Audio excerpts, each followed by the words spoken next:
Good morning, everyone. How was your vacation?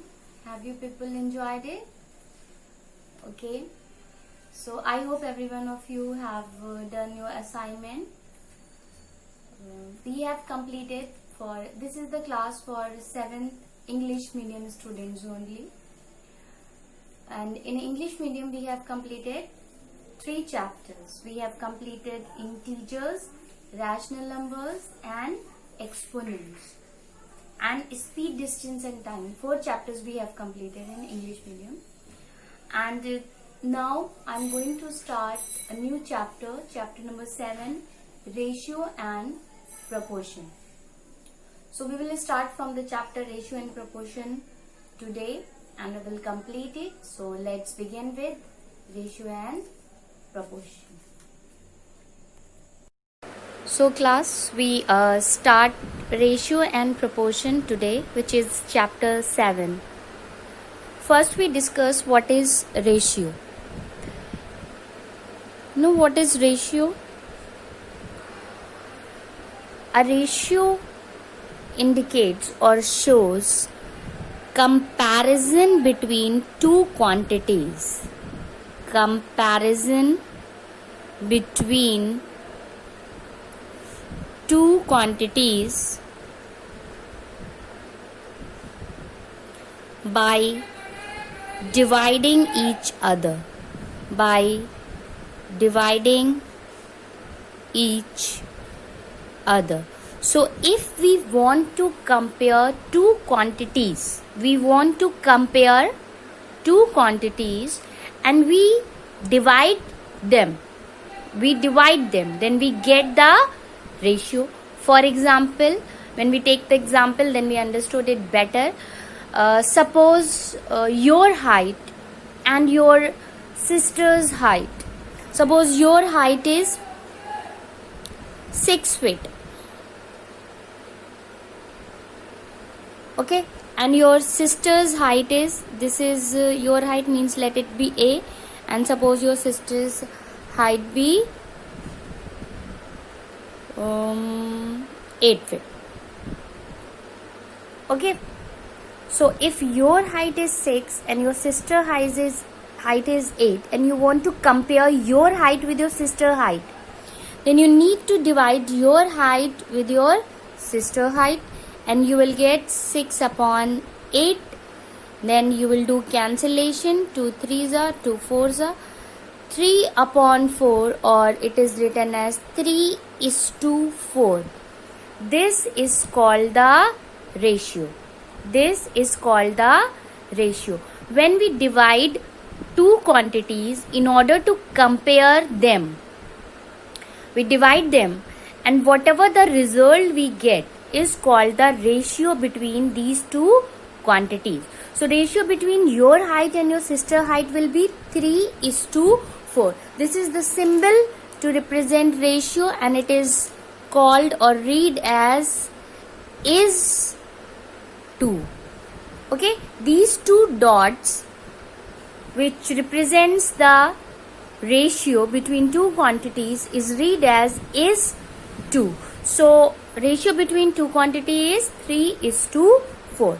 Now when we said the ratio between two quantities, and when we take the two quantities, the first quantity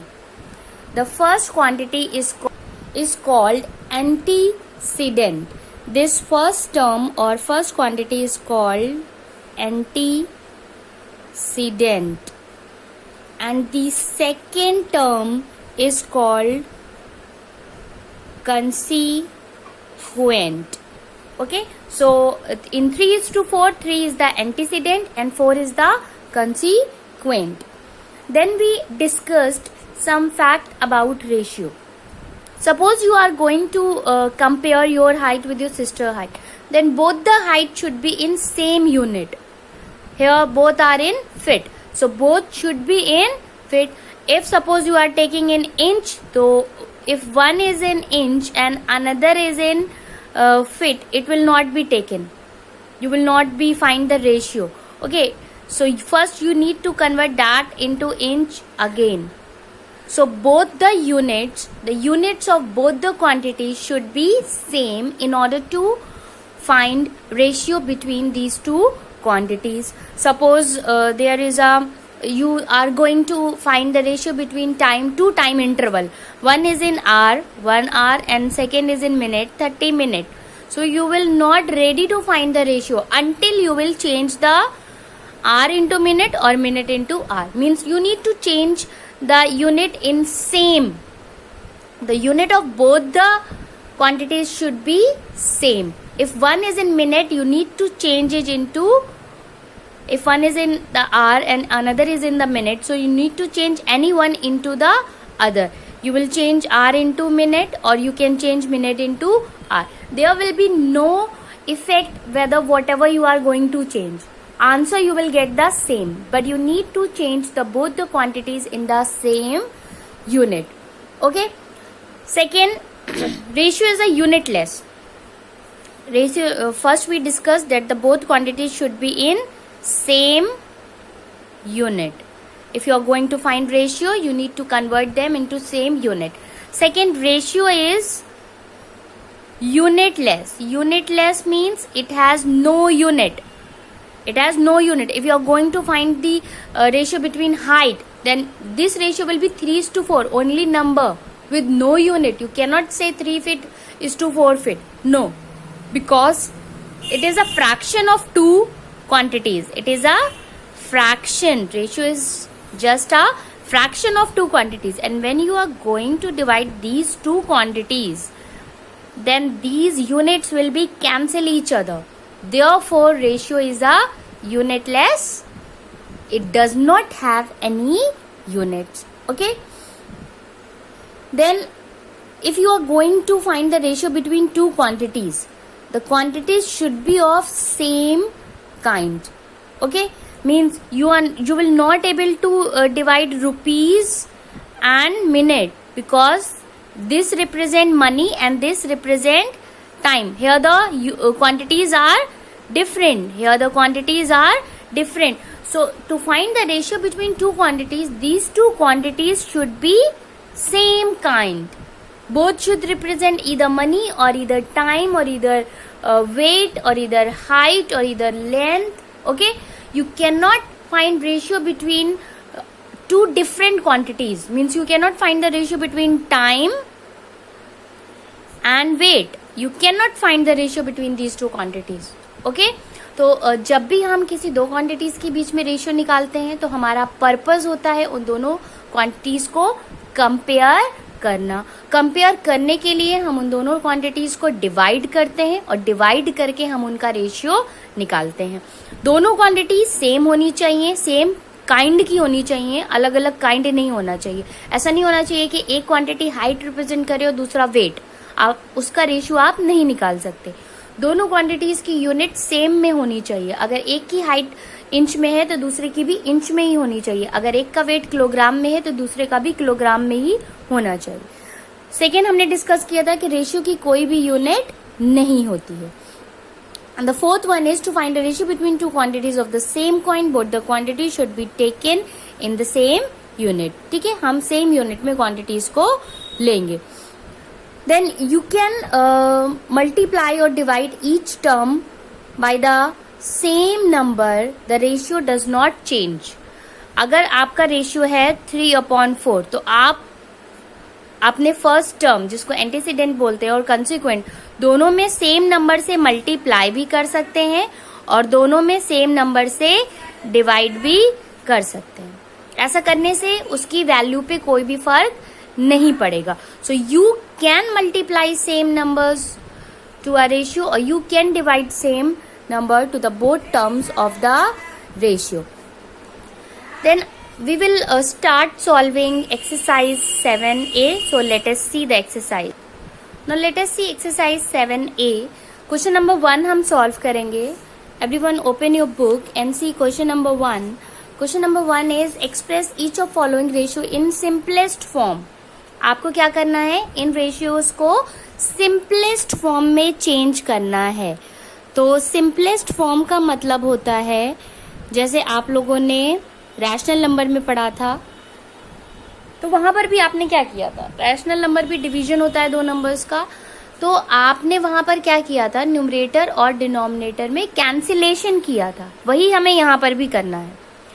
अगर किसी दो numbers का ratio आपको दिया हुआ है तो आपको ये देखना है कि रेशियो के फर्स्ट टर्म और सेकेंड टर्म में का एचसीएफ जो हो वो 1 होना चाहिए, यानी कोई भी टर्म उसमें, कोई भी नंबर उसमें कॉमन नहीं होना चाहिए। तो एचसीएफ 1 करने के लिए हम क्या करते हैं कि उसको कैंसिल करते हैं। आपको एचसीएफ निकालना होगा और फिर आप उससे दोनों टर्म्स को डिवाइड कर देंगे तो आपका सिंपलेस्ट फॉर्म में चेंज हो जाएगा। तो जैसे आपको ये दिया है 95 और 57, तो सबसे पहले हम रफ में क्या करेंगे, हम रफ में इनका HCF फाइंड करेंगे। ओके, तो हम क्या करेंगे, लॉन्ग डिवीजन मेथड को यूज करते हैं। तो लॉन्ग डिवीजन मेथड से हमारे पास क्या आ जाएगा, HCF आ जाएगा। तो हमने लॉन्ग डिवीजन मेथड किया। आई होप कि सबको लॉन्ग डिवीजन मेथड आता होगा। तो हमें मिल गया HCF 19, ये हो गया हमारा HCF, यानी 95 और 57 का HCF क्या है, 19 है। तो अब हम क्या करेंगे, सबसे पहले इस 2 का साइन रिप्लेस करेंगे। तो इस 2 का साइन रिप्लेस करने के लिए हम क्या करते हैं, अपॉन लगा देंगे, 95 अपॉन 57। ठीक है, इस 2 का मतलब ही होता है अपॉन। फिर जो HCF आया है, HCF क्या आया है, 19। So dividing each term by HCF, और HCF क्या है, 19 है। तो हम 19 से दोनों तरफ ऊपर नीचे डिवाइड करेंगे, 95 divided by 19 and 57 divided by 19। जब हम डिवाइड करेंगे तो 19 5 जा होता है 95 और 19 3 जा होता है 57। तो ये 5/3 ही आपका क्या हो जाएगा, answer. This will be your answer. Okay everyone, तो हमें ध्यान क्या देना है, हमें ध्यान ये देना है कि जब भी हमसे पूछा जाएगा कि गिवन रेशियो को सिंपलेस्ट फॉर्म में लिखिए, तो हम क्या करेंगे, दोनों नंबर्स का HCF निकाल लेंगे और उसी HCF से दोनों नंबर को डिवाइड कर देंगे। ठीक है, डिवाइड करने के बाद जो भी हमें मिलेगा वही उसका क्या होगा, आंसर होगा। अब हम देखेंगे इसका पार्ट 4। इसमें एक ये फ्रैक्शनल फॉर्म, मिक्स फ्रैक्शन के फॉर्म में दिया है। तो सबसे पहले हम मिक्स फ्रैक्शन को इम्प्रॉपर में चेंज करेंगे। 3 4 = 12, ये हो जाएगा 13/4 और ये हो जाएगा 13/2।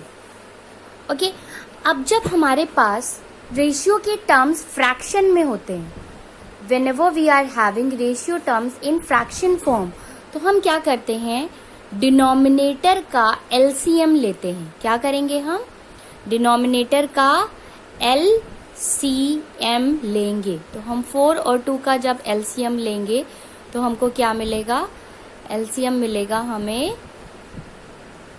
4, 2 2 = 4। फिर जो LCM आएगा उस LCM से हम दोनों टर्म्स को मल्टीप्लाई करेंगे, उस LCM से हम दोनों टर्म्स को मल्टीप्लाई करेंगे। मल्टीप्लाई करने के बाद वो रेशियो हमारा होल नंबर में चेंज हो जाएगा। ठीक है, तो हमें करना क्या है, हमें अपने रेशियो टर्म्स को फ्रैक्शन से होल नंबर में चेंज करना है। फ्रैक्शन से होल नंबर में चेंज करने के लिए first we convert the mixed fraction into improper fraction, then we took the LCM of denominator and then we multiply both the terms by the LCM. When we do so, we get converted fraction into whole number. Now our ratio is ready to express in simplest form. Just we put 13/26 and then we do cancellation. So take HCF. If you take HCF of 13 and 26, it will be 13. Or you can simply cancel by 13. 13 1s are 13 2s are. So you get 1/2 and 1/2 will be your answer. Okay everyone? If you are not able to understand this, rewind the video and again listen and try to solve it. Okay, now we are having this part. 8ab square is to 6a square b. So first we replace the symbol of is to. We write both the terms in the form of division.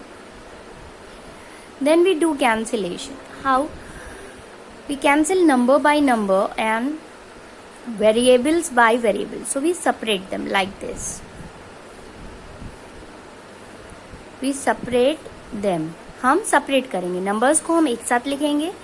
A और A square को एक साथ, B square और B को एक साथ. अब ये कैंसिल होगा 2 से. 2 4 जा, 2 3 जा.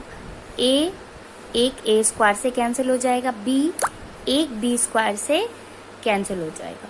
ओके, तो क्या मिलेगा हमें? 4/3 इंटू 1/A इंटू B/1. अब हम मल्टीप्लाई करेंगे क्योंकि अब कुछ भी कैंसिल नहीं होगा. तो 4 into 1 4 and B 4B, 3 into A 3A and 1 3A. So our answer is 4B/3A. That is your answer. Okay, now these are the homework whatever we are going to solve today in a video. In question number 1 these 2 parts, in question number 2 these 2 parts, in question number 3 these 2 parts, and question number 7 and 8 will be homework. Everyone will solve the homework in the homework copy. Now let us solve the next question, question number 2. So question number 2. So question number 2, let us read it from the book. It is express each of following ratio in simplest form. Again they are asking to express the given ratio in simplest form. And we know to express the ratio in a simplest form, we need to calculate HCF of both the terms and we divide the both the terms by their HCF. But now since we have observed that the ratio are in fraction form, so first we need to convert the fraction into whole number. अगर आपके ratio के दोनों terms fraction में होते हैं तो आपको उसको होल नंबर में कन्वर्ट करना ही है. और कन्वर्ट करने के लिए हमें क्या करना होगा? कन्वर्ट करने के लिए हमें रफ में जो फ्रैक्शन का डिनोमिनेटर है उसका एलसीएम लेना होगा. तो हम 8 और 12 का एलसीएम लेंगे. 2 4 जा, 2 6 जा, 2 2 जा, 2 3 जा. तो एलसीएम कितना आ जाएगा? 2 2 जा 4, 4 2 जा 8, 8 3 जा 24. तो एलसीएम आ गया हमारा 24. अब जो एलसीएम आता है उससे हम क्या करते हैं? दोनों को मल्टीप्लाई करते हैं. तो हम लिखेंगे here LCM of 8 and 12 is 24. Therefore हम बोथ टर्म्स को उस एलसीएम से डिवाइड करेंगे और उनके बीच में इस टू ही लगाएंगे. ओके, जस्ट हम 24 से मल्टीप्लाई करेंगे, सॉरी डिवाइड नहीं मल्टीप्लाई करेंगे. तो 8 1 जा 8, 3 जा 12, 1 जा 12, 2 जा. तो देखिए किस में चेंज हो गया? 3:2 में. तो जो रेशियो हमारा क्या दिया हुआ था 1/8:1/12 वो किस में चेंज हो गया? 3:2 में. और 3:2 का क्या मतलब होता है? 3:2 का मतलब होता है 3/2. इस 2 का मतलब होता है अपॉन. अब आप देखिए 3 और 2 में कोई भी HCF नहीं है, इनका HCF 1 है.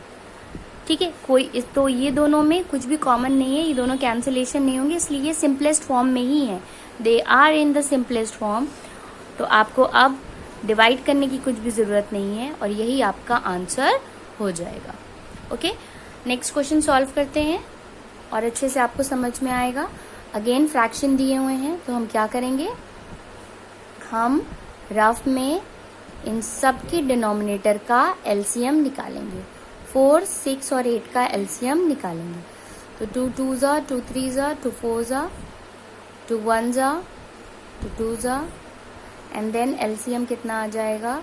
2 2 जा 4, 4 3 जा 12, 12 2 जा 24. अगेन एलसीएम क्या आ गया? 24. तो हम लिखेंगे हियर एलसीएम ऑफ 4 6 8 इज 24. तो तो हम एलसीएम से क्या करते हैं, मल्टीप्लाई करते हैं। तो हम सारे 3 टर्म है इस रेशियो में, तीनों टर्म को 24 से मल्टीप्लाई करेंगे। तो 4 1 जा 4 6 जा 6 1 जा 6 4 जा 8 1 जा 8 3 जा। तो हमें क्या मिला, 6:4:3। ठीक है, और यही आपका आंसर हो जाएगा, क्योंकि 6 4 और 3 में 3 का HCF क्या है, 1 है, यानी ये तीनों क्या है, सिंपलेस्ट फॉर्म में हैं। ओके, अगेन देखते हैं नेक्स्ट क्वेश्चन। इसमें भी मिक्स फ्रैक्शन दिया है। सबसे पहले इम्प्रॉपर में चेंज करेंगे। 7/3 is to 13/4 is to 7/6। अब चेंज करने के बाद हम क्या करेंगे, एलसीएम लेंगे। तो हम रफ में क्या करेंगे, 3 4 और 6 का एलसीएम लेंगे। तो ये 2 से जाएगा, फिर 2 से जाएगा, और फिर 3 से जाएगा। तो एलसीएम क्या आ जाएगा, 2 2 जा 4 4 3 जा 12। एलसीएम आ गया हमारे पास 12। तो हम क्या करेंगे, तीनों टर्म को हम एलसीएम से मल्टीप्लाई करेंगे। So multiply by LCM we gate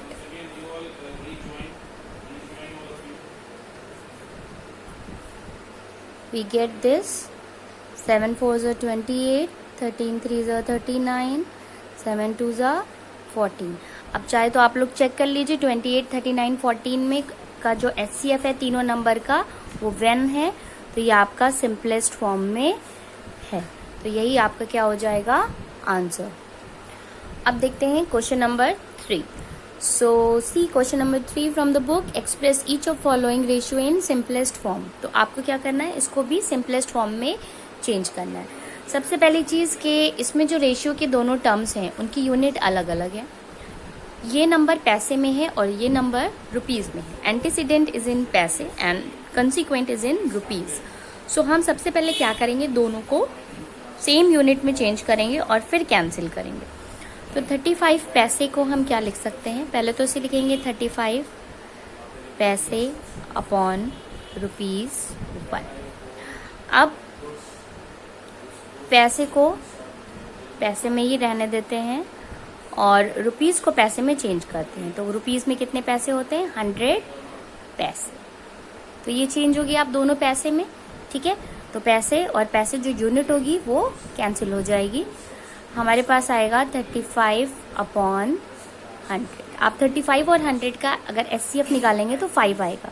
तो ये 5 से कैंसिल होगा, 5 7 जा 5 2 जा एंड 0।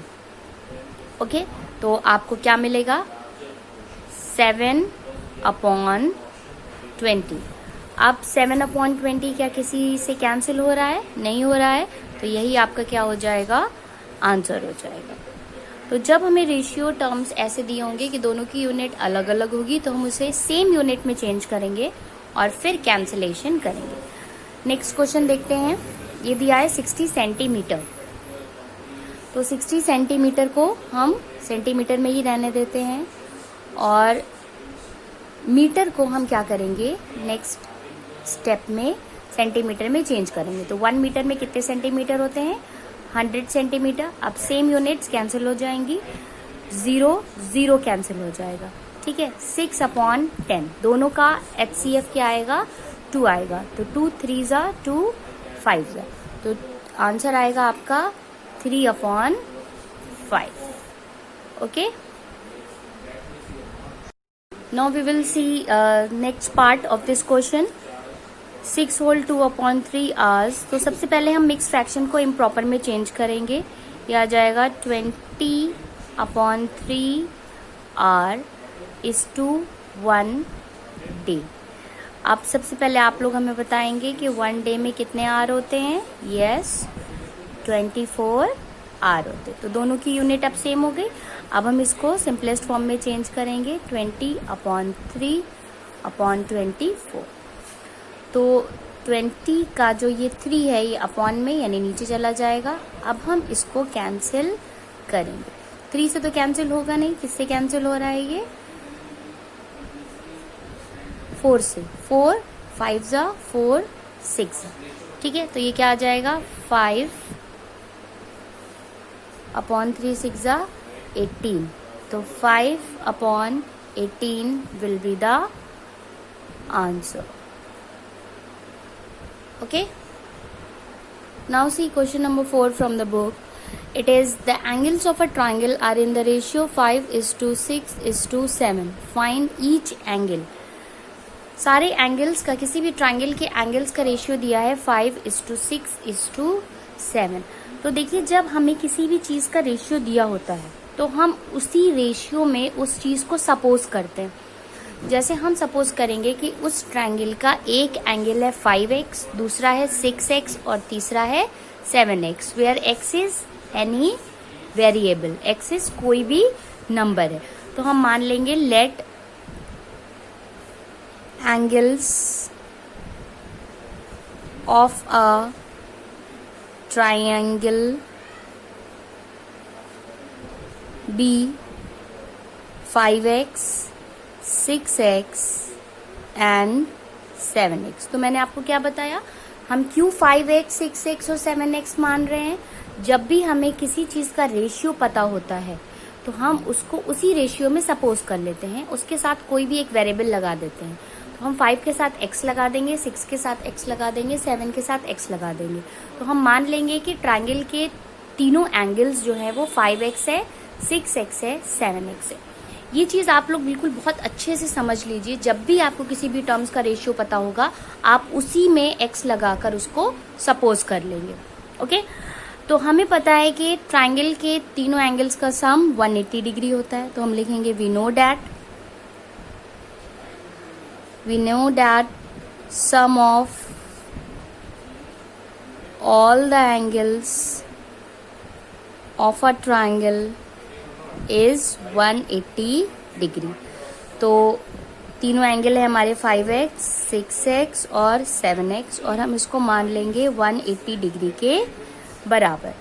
अब ऐड करेंगे तो क्या मिलेगा, 5 6 11, 11 and 7 18, 18x is equal to 180 degree, या x is equal to 180 degree upon 18 cancel होके आ जाएगा 10, यानी x की वैल्यू आ गई 10। तो फर्स्ट एंगल क्या होगा, फर्स्ट एंगल इज 5x, तो 5 इंटू 10 यानी कि 50 डिग्री। ओके, सेकेंड एंगल क्या होगा, second angle will be 6x, तो 6 इंटू 10 यानी कि 60 डिग्री। और थर्ड एंगल क्या होगा, third angle will be 7x, यानी 7 इंटू 10 डिग्री यानी कि 70 डिग्री। तो हमारे पास तीनों एंगल्स आ गए, यही हमसे पूछा गया था, find each angle. First angle 50 60 70, these are the answer of this question. Okay, now see question number 6। It is given divide ₹3,900 between Kunal and Kriti and Kirti in the ratio of 15:11। 3,900 rupees को आपको दो लोगों में divide करना है, कुणाल और कीर्ति में, 15:11 के रेशियो में। इसका मतलब ये हुआ, जैसे होता है ना कि कुछ गेस्ट आपके घर आते हैं, मान लीजिए आप दो भाई बहन हैं, 100 रुपीज दे के गए, तो हाफ ऑफ दोनों का हो जाता है, यानी कि 50 एक के 50 दूसरे के। तो वो रेशियो क्या हुआ, 1:1। अगर 1:2 का रेशियो हो, यानी एक को जितना अमाउंट मिले दूसरे को उसका दुगना मिले, ठीक है। अगर ऐसा रेशियो होगा तो क्या होगा, उस केस में पैसे कैसे डिवाइड होंगे, ठीक है। अगर 50 रुपीज डिवाइड हुए हैं तो 1:1 का रेशियो हुआ, एक को डबल मिले और एक को आधा मिले, ठीक है। तो इस तरीके से ही आपको इस रुपीज को दो लोगों में डिवाइड करना है, कुणाल और कीर्ति में 15:11 के रेशियो, यानी एक को 15 पार्ट मिलेगा और एक को 11 पार्ट मिलेगा। तो इस तरीके की क्वेश्चंस बहुत इंपॉर्टेंट होते हैं और इसको सॉल्व करने का एक ही तरीका होता है, जिसको आपको बहुत अच्छे से यहाँ पर समझ लेना है। सबसे पहले जो भी टोटल मनी होती है उसे हम लिखते हैं, total money is equal to ₹3,900, ठीक है। जो भी टोटल मनी होती है, टोटल अमाउंट होता है, उसे हम लिख लेते हैं। फिर रेशियो के जो टर्म्स होते हैं एंटीसीडेंट और कंसिक्वेंट, उनका सम निकालते हैं, ऐड करते हैं। सम ऑफ रेशियो टर्म्स कितना निकलेगा? 26। ठीक है, अब हम क्या करेंगे, इस टोटल मनी को सम ऑफ रेशियो टर्म से डिवाइड करेंगे। हम क्या करेंगे, total money divided by sum of ratio terms. तो टोटल मनी थी इतनी हमारी, रेशियो टर्म्स थे 26, इसको हम डिवाइड करते, किससे जाएगा? 13 से। 13 2 जा 13, 3 जा, फिर 2 1 जा 2 1 जा 2 5 जा, तो कितना आया? 150। तो सबसे पहले जो भी हमारा टोटल अमाउंट था वो हमने लिखा, रेशियो टर्म्स का सम निकाला और अमाउंट को रेशियो टर्म से डिवाइड कर दिया। अब हम जब निकालेंगे दोनों का पार्ट शेयर, तो सबसे पहले हम लिखेंगे कुणाल्स शेयर, यानी कि कुणाल को कितने पैसे मिलेंगे। तो कुणाल को कितने पैसे मिलेंगे, जो भी टोटल मनी और सम ऑफ रेशियो टर्म्स आया था, हम उसको कुणाल के रेशियो टर्म से मल्टीप्लाई करेंगे। तो पहले क्योंकि नाम कुणाल का दिया है, तो पहला वाला जो रेशियो टर्म होगा 15, वो कुणाल का होगा। ठीक है, तो ये आ जाएगा आपका 2250, और क्योंकि ये मनी है तो ये किस में होगी? रुपीज में होगी। ओके, तो कुणाल का शेयर आ जाएगा ₹2250। अब हम कीर्ति का शेयर निकालेंगे, तो हम लिखेंगे कीर्तिज शेयर। तो हम क्या करेंगे, इसी रेशियो को जो हमने total money upon sum of ratio निकाला था, इसको कीर्ति के शेयर से मल्टीप्लाई करेंगे। कीर्ति का शेयर क्या है? 11 इंटू 11। तो हमारे पास जब हम इसको सॉल्व करेंगे तो आ जाएगा ₹1650, और यही हो जाएगा आपका आंसर। ये इस तरीके के क्वेश्चन आपके चैप्टर में बहुत पूछे जाते हैं और आपको इसको बहुत अच्छे से समझना है। समझना आपको ये है कि जब भी आपको किसी भी क्वेश्चन में ऐसा दिया होगा, जैसे हम क्वेश्चन नंबर 7 डिस्कस करते हैं कि आपको जैसे दिया है ये क्वेश्चन नंबर 7, सब लोग देखें। Divide 16,250 among A, B, M, C in the ratio of 5:7:13। तो आप क्या करेंगे, आपकी टोटल मनी हो गई 16,250, लोग हो गए 3 A, B और C, रेशियो के टर्म हो गए 5, 7 और 13। तो सबसे पहले आप इन रेशियो टर्म्स को ऐड करेंगे, जोड़ेंगे। जब आप जोड़ेंगे तो 5 + 7 + 13 आपका क्या आ जाएगा? 25। फिर आप इस अमाउंट को सम ऑफ रेशियो टर्म से डिवाइड करेंगे। ठीक है, जो भी आंसर आएगा फिर आप कहेंगे ए का शेयर। तो ए पहले लिखा है, तो जो यहाँ पर टर्म पहले लिखेगा वो ए का शेयर होगा। ठीक है, यानी ए के शेयर का रेशियो टर्म होगा। तो आप ए का शेयर निकालने के लिए जो भी आपका आंसर आएगा डिवाइड करके उसको 5 से मल्टीप्लाई करेंगे, बी के शेयर के लिए 7 से मल्टीप्लाई करेंगे और सी के शेयर के लिए 13 से मल्टीप्लाई करेंगे। जैसे हम लोगों ने इस क्वेश्चन में क्या किया कि टोटल मनी और सम ऑफ रेशियो टर्म को डिवाइड किया, जो भी आंसर आया कुणाल के शेयर के लिए पहले वाले रेशियो टर्म से मल्टीप्लाई किया और कीर्ति के शेयर के लिए दूसरे वाले रेशियो टर्म से मल्टीप्लाई किया, और हमें पता चल गया कि इन रुपए को दोनों के बीच में इस रेशियो में जब डिवाइड करेंगे तो इतना इतना पार्ट दोनों को मिलेगा। इसी तरीके से मैंने आपको होमवर्क दिया हुआ है। कौन सा होमवर्क दिया है मैंने आपको? क्वेश्चन नंबर 7 और क्वेश्चन नंबर 8। ये आप लोग कोशिश करेंगे, ट्राई करेंगे। अगर कोई प्रॉब्लम होगी तो आप पूछिएगा, मैं आपको सॉल्व करके भेज दूंगी। Okay, so this is all for today. I hope every one of you understood it. So do practice and have a nice day everyone.